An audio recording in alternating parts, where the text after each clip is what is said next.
One I think we're fairly strongly into is pluralism. It's been a real challenge, I think, to congregations, to civil society. People generally are kind of afraid now with all this talk about multiculturalism, about the different isms. Where's all of this going, and how does the church relate to that? I think that's going to be one of the ongoing issues which we'll need to deal with. Another one I think is theology. I think is emerging into sort of new definitions. God talk. A lot of people are tired of it in terms of the triviality of it. You know, God this, God that, God this, God. We're always sort of invoking God's name into everything. And Dawkins and company have, I think, pointed out to us that maybe that's too trivial. Maybe God is greater than that in terms of mystery and awe and who is God, and how do we say that in sort of a more respectful way.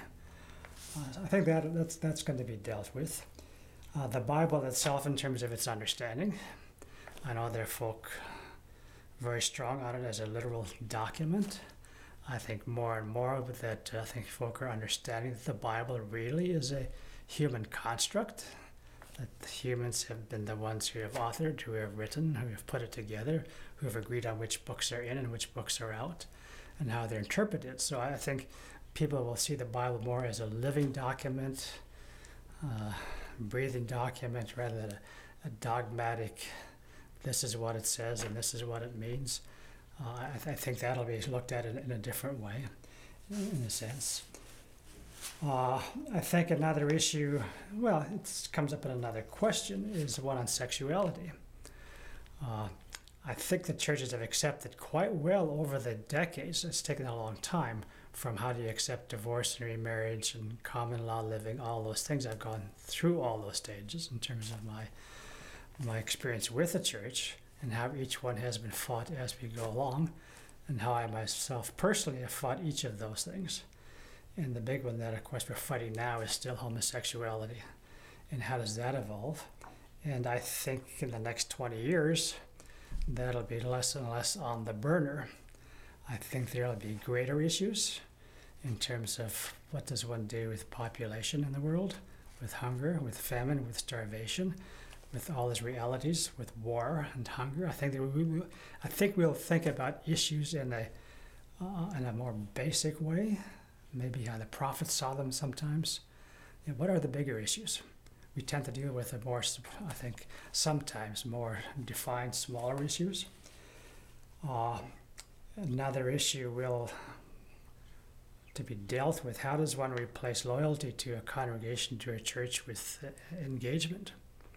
How do you keep people coming to church? I mean, I grew up with the idea of it being loyal, right? So I, for example, subscribe to the Canadian Mennonite. I read it regularly. I'm one of the loyalty readers. But I suspect the majority of people are not loyalty readers or loyalty attenders to congregations or denominations, and need to be engaged to be kept there. And they may shift from time to time. And how does one deal with that? I think all major denominations are facing that. That is a challenge. Spirituality. We've, I think, often thought of spirituality as being on my knees before God, in some way being very personal and reflective and very sort of religious, denomination-oriented.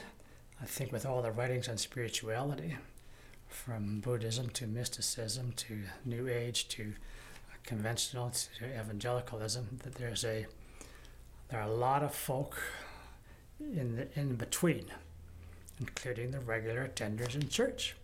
They are not all defined in a very specific way. Church attenders are no longer one definition in terms of their spirituality, and I think the congregations and churches, denominations will need to address that, to be more at home with the degrees of spirituality that their members represent, and the degree of spirituality that is not in the church but is out there, which can be worked with and engaged and addressed. I think economics are going to be a big thing for the church in some way, because with what we see now with what's the so-called meltdowns in all of our countries and so on, part of that has to do with ideology. And has the church become too attuned to being part of wealth and part of structure, to the point where we can no longer have a question of ethics. So when things go wrong, who is the one that challenges? Does the church do the challenging? Economics? Does the church challenge in politics?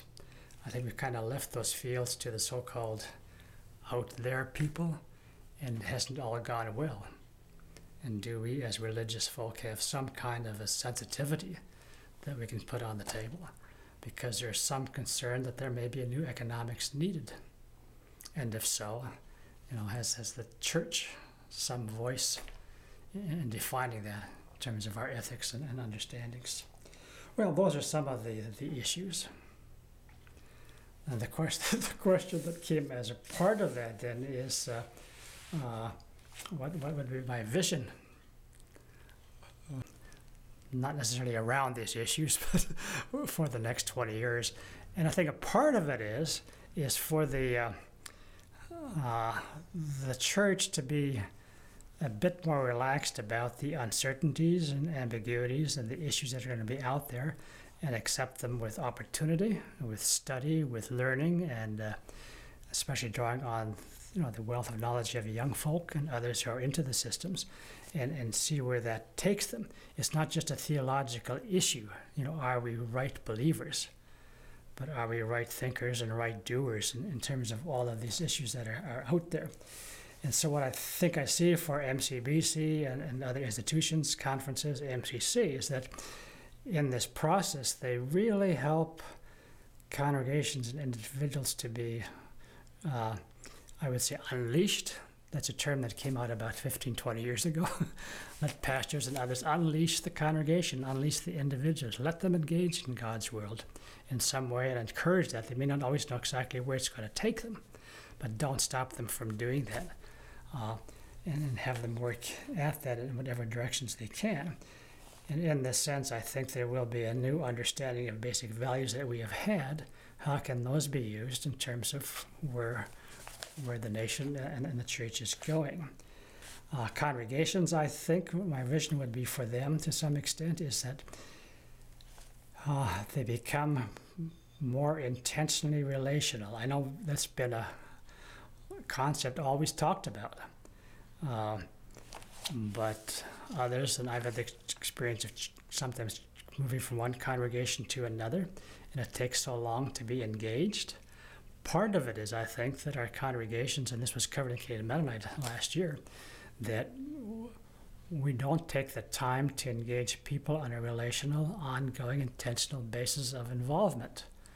We think by attending things will happen, or by having a service things will happen, and then you see people stepping aside. And I think there will have to be more intentional engagement, and how does that work? Because people aren't loyal to the congregation simply because it's called Mennonite or called something else. They need to discover why they need to attend. And so I think in terms of our culture, and I don't mean just sort of the ethnic cultures around us, but our own emerging Western culture,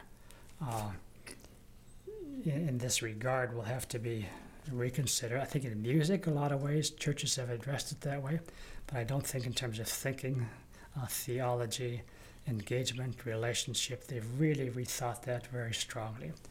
I know one time when I was involved with the conference a number of years back in leadership, we pushed very strongly friendship evangelism. I thought that was a pretty good concept. Well, we tried it for about 3 years, and then the next thing came along. We tried that, and then the next thing, and then the next thing. But I think that friendship evangelism, for want of a better term, is probably at the heart of a lot of what the congregations will be doing in the next 20 years.